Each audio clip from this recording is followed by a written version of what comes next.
আমি বলেছি যে এটাকে আইনি ভিত্তি না দিলে যে জিরো হবে সেই জন্য আমরা কমিশন এবং সরকারের বিরুদ্ধে কম্পনসেট মামলা করব আমাদের সময় নষ্ট করার জন্য। সারা রাত করলেন কিনা রামায়ণ, সকালবেলা একটু করলেন সীতা কার বাপ, তো তাহলে তার হইল না। ঠিক আছে, বাস্তবায়নটাই হচ্ছে ইম্পর্টেন্ট, আমরা যতটুকু ডিসিশন নেই কিনা।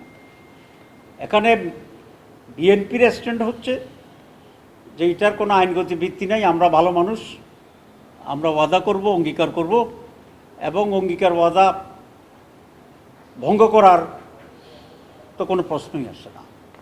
আমরা এতই ভালো দলগুলো।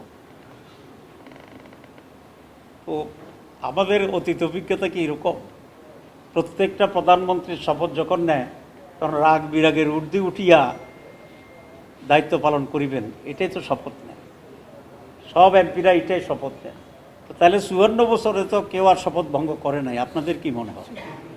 তো যদি 54 বছরের শপথ ভঙ্গ করে একেবারে অফিসিয়ালি, তাইলে এখানে মাত্র আমরা গুডউইলের ভিত্তিতে অঙ্গীকারবদ্ধ হওয়ার ভিতরে এটার কোনো যথার্থতা নাই। এবং এটা আমরা এতদিন যা কাজ করছি, যদি এটা আইনি ভিত্তি না দেয় তাহলে এটি জিরো।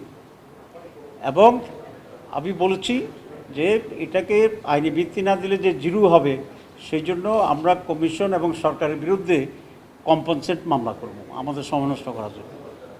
আপনারা করবেন কিনা আমার সাথে? দেবো তো, এখন তো খেয়ে আসছি বলছি না, বেশি করব। তো আমার সাথে যদি আপনারা কো পার্টি হন তাইলে I will feel very honoured. যদি না করে, আমরা পরিষ্কার বলেছি যে ইমপ্লিমেন্টেশন ইজ ইম্পর্টেন্ট। দুই হচ্ছে আইনি ভিত্তি হইলেই তো ইমপ্লিমেন্ট হবে, এবং ফ্রম নাও অনওয়ার্ড এখন থেকে এটা হইতে হবে।